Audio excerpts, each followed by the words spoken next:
ॐ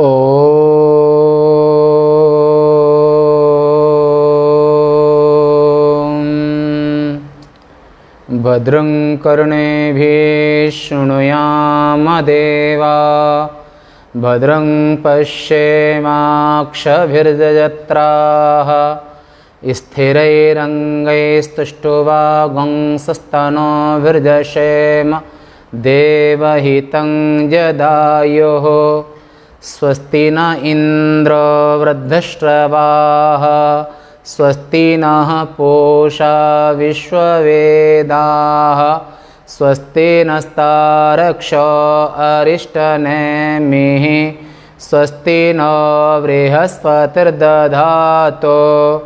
ॐ शान्तिः शान्तिः शान्तिः।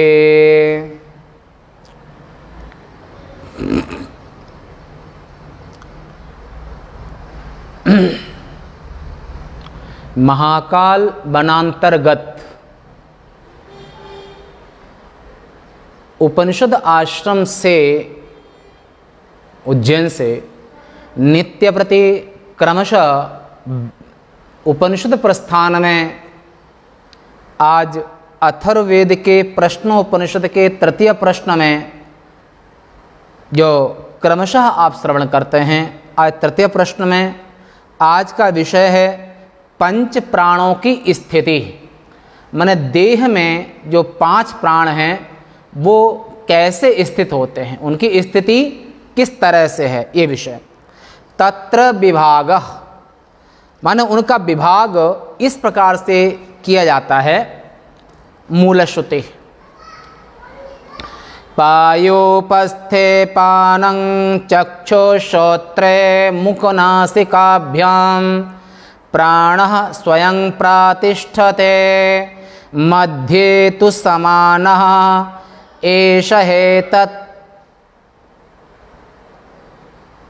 अद्भुत एष हेतत् हुतम् अन्नं समं नयते तस्मात् एतः सप्तार्चिषो भवन्ते वायुपस्थे पानं चक्षुश्रोत्रे मुखनासिकाभ्यां प्राणः स्वयं प्रातिष्ठते मध्ये तु समानः एष हेतत्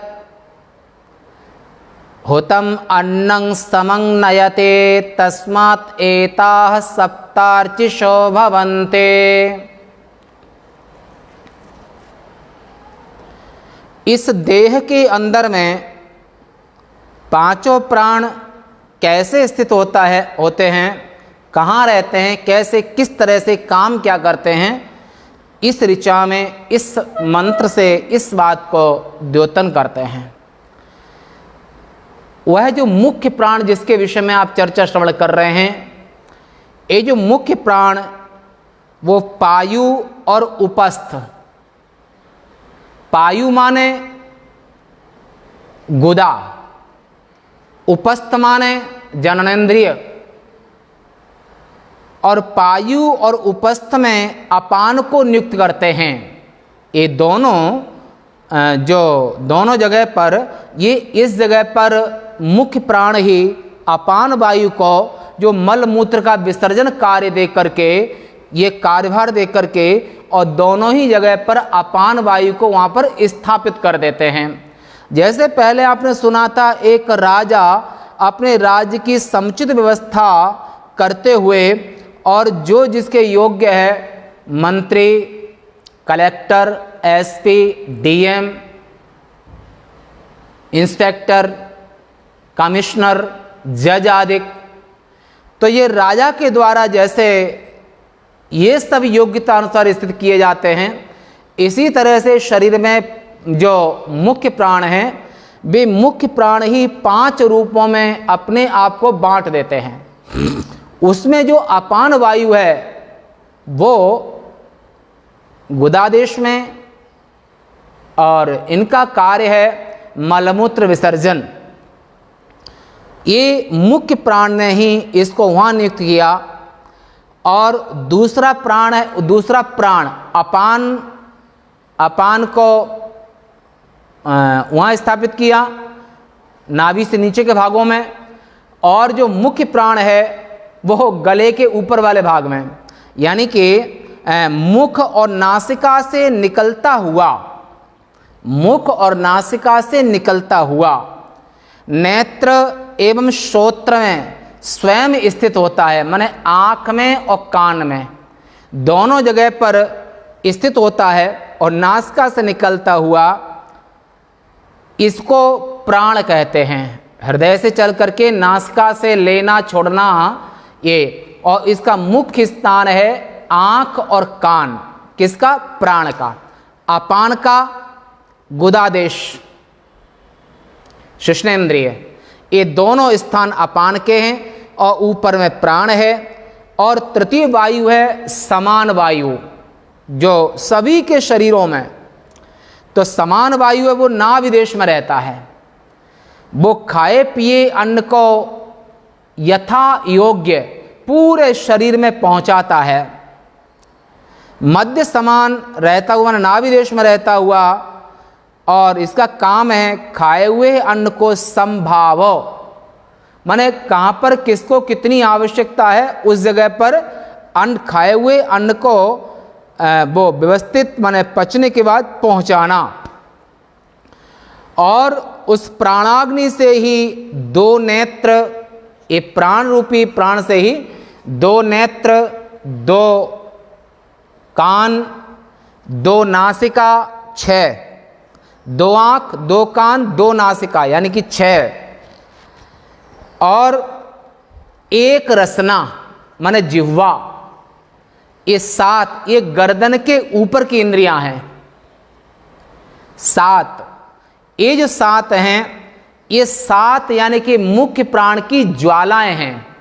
मुख्य प्राण अगर अग्नि है तो अग्नि की ये लपटें हैं, ज्वालाएं हैं। यह जो प्राण अपने भेद अपान माने पायु उपस्थ में, यानी कि जो गुदा और उपस्थ माने कि मूत्रेंद्रिय में मूत्र और पुरुष माने मलमूत्र आदि को निकालते हुए ये अपान वायु बाहर करता है, इसको यानी नियुक्त करता है। यानी मुख्य प्राण ने अपान वायु को नीचे स्थित किया, और जो जब संतान का जन्म होता है तो प्रसव आदि की जो पीड़ा होती है, और प्रसव यानी कि पेट से बच्चे को, संतान को, शिशु को बाहर निकालना, ये भी अपान वायु का ही काम है। और मुख और नासिका इन दोनों से निकलता हुआ, यानी कि द्वितीय प्राण वायु है वो मुख और नासिका दोनों से निकलता हुआ सम्राट स्थानीय माने राजा की तरह, चक्षु श्रोत्र माने आँख और कान, चक्षु श्रोत्र में स्वयं स्थित रहता है प्राण, अपान नीचे, प्राण ऊपर, मध्य में नाभि देश में समान, और प्राण और अपान के स्थानों के मध्य में यानी कि नाभि में। और जब बच्चा माँ के गर्भ में होता है, जिसको नाल छेदन कहते हैं, तो बच्चा जिन्होंने साइंस पढ़ा होगा, या फिर जो साइंस से जिन्होंने बीएससी वगैरह किया हो, तो उनको मालूम कि प्लेसेंटा यानी कि माता की नाभि, माता की नाभि से और बच्चे की नाभि का जो संबंध होता है, जिसको नाल कहते हैं लोक भाषा में, उसको प्लेसेंटा। तो उसी से माता जो खाती पीती है वही प्लेसेंटा के माध्यम से माने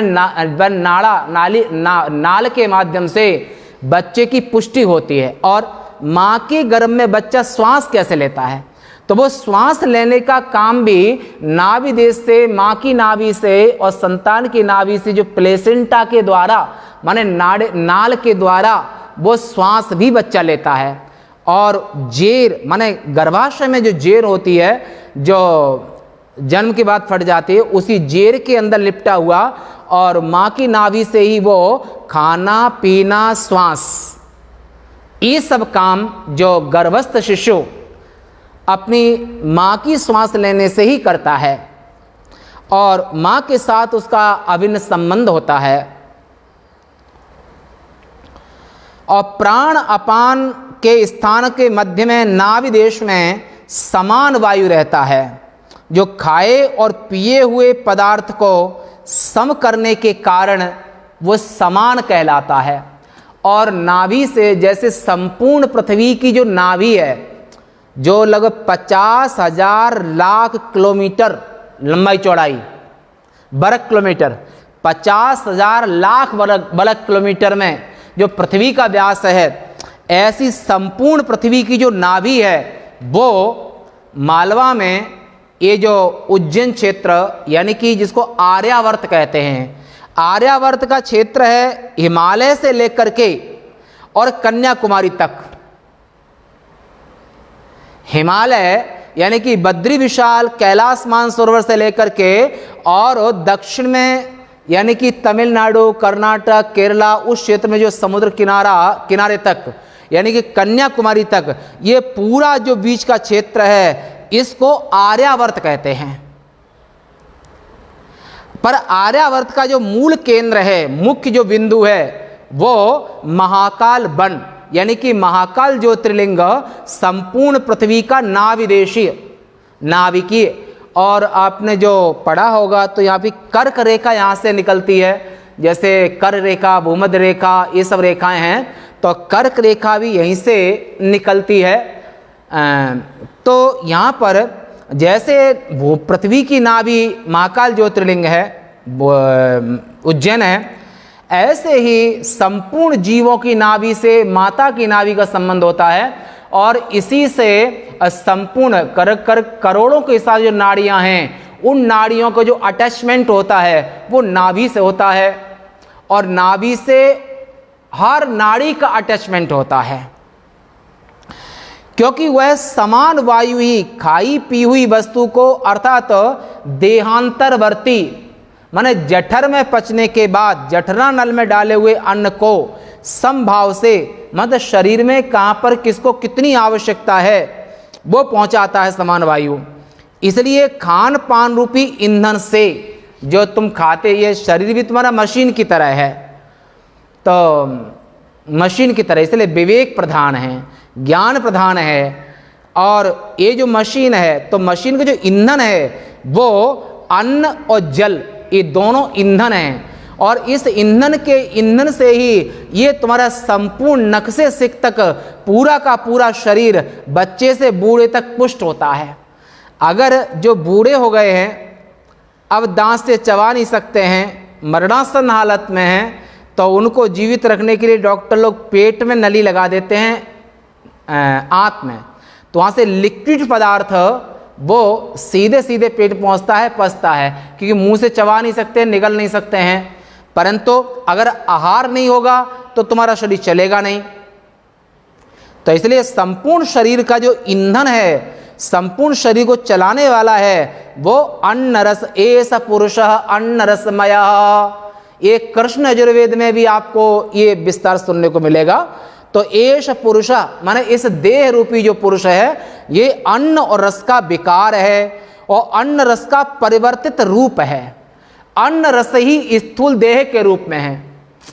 माता पिता ने खाया अन्न, उससे बना रजवीर्य, और रज शुक्र शोणित संयोगाद जायते गर्भा, और शुक्र शोणित रजवीर्य के संयोग से ही गर्भ में शरीर का निर्माण होता है। और सप्तवे माह से जीवेन संयुतो भवति, ये यजुर्वेद का गर्भोपनिषद का वाक्य है। तो 7वां महीना जब लगता है तब जीव पिछली देह को छोड़ करके इस देह में प्रवेश कर जाता है।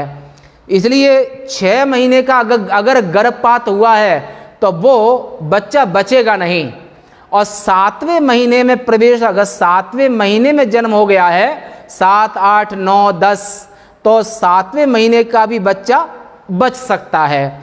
पर 7 महीने के, क्योंकि सप्तवे माह से जीवेन संयुतो भवते, 7वें महीने में इंद्रिय गोलकों में और शरीर में जीवात्मा का प्रवेश होता है, जो पहले देह को छोड़ करके अगले देह में प्रवेश करता है। जब जीवात्मा प्रवेश कर जाता है तो वो बच जाता है। और ऐसे ही तो देहांतरवर्ती जठरा नल में डाले हुए अन्न को समभाव से, माने समस्त शरीर में पहुंचाता है। इसलिए खान पान रूपी ईंधन से हृदय देश में प्राप्त हुए जठराग्नि से ये शिरोदेशवर्तिनी यानी गले के ऊपर में दो कौन सी ऊपर में ज्वालाएं हैं, जैसे अग्नि में लपटें ज्वालाएं होती हैं, ऐसे ही इस प्राण की 7 ज्वालाएं हैं। 2 आंख, 2 कान, 1 मुख और 2 नासिका, 6 ये 7 ज्वालाएं हैं। ये मुख्य प्राण की 7 ज्वालाएं हैं। दीप्तियां ज्वाला, तात्पर्य यह हुआ कि रूपादि विषयों के दर्शन श्रवण आदि रूप प्रकाश प्राण से ही निष्पन्न होता है। आंख, नाक, कान आदि जो इंद्रियां काम करती हैं वो प्राण के द्वारा ही काम करती हैं। अगर प्राण शरीर में नहीं होंगे तो कोई भी इंद्रिय काम नहीं करेगी। इसलिए जो प्राणों का सर्वाधिष्ठातृत्व, यह आप पहले सुन चुके हैं, प्राणों का इंद्रिय अधिष्ठातृत्व और पंच प्राणों की स्थिति। अब आपने प्राण गले के ऊपर के भाग में, अपान गुदा आदिक में, समान नाभिदेश में, व्यान कहाँ रहता है तो व्यान सर्वांग व्यापी, माने व्यान वायु पूरे शरीर में व्याप्त होकर के रहता है। और ये व्यान वायु तुम्हारे इन मोड़ों को ये मोड़ना माने जोड़ जाएं, उन जोड़ों में मोड़ने का कार्य है वो व्यान वायु के द्वारा होता है। और उदान वायु कहाँ रहता है, क्या उदान वायु का स्थान है कंठ देश। ये काम क्या करता है तो ये काम करता है हिक्का, हिचकी, डकार, पेट भर गया है, अंदर की सूचना कौन देगा, उदान वायु देगी। डकार आ गई, पेट भर गया, तो इसलिए उदान वायु कंठ देश में रह करके कोई तुमको याद कर रहा है तो आखिर उस याद को सबसे पहले कैच कौन करेगा, वो उदान वायु आपको बताएगी। हिचकी आ रही है, हिचकी आने का अर्थ है कि इस देश में, परदेश में, दूर देश में आपका जो प्रियतम है, आपसे जो प्रेम करने वाला है, वो आपको कोई याद कर रहा है। और याद करने की सूचना का जो प्रसारण है वो उदान वायु के द्वारा होता है, जिसको हिचकी कहते हैं। और अंदर की सूचना देना, पेट भोजन करते करते पेट भर गया है तो डकार, ये भी उदान वायु सूचना प्रदान करती है। तो हिक्का, हिचकी, डकार ये कार्य उदान वायु का है। और जब आयु पूरी हो जाती है तो उस समय पर ये उदान वायु हुई जीवात्मा को लेकर के और दूसरे देह में प्रवेश करती है। उदान वायु सबसे हल्की होती है। इसलिए प्राण, अपान, व्यान, उदान और समान ये मुख्य प्राण के 5 के ही ये 5 रूप हैं, पांचों के कार्य हैं, पांचों के स्थान, ये सब आपने सुने। अब आज की चर्चा यहीं तक, मीमांसा शेष वार्ता कल। ओम।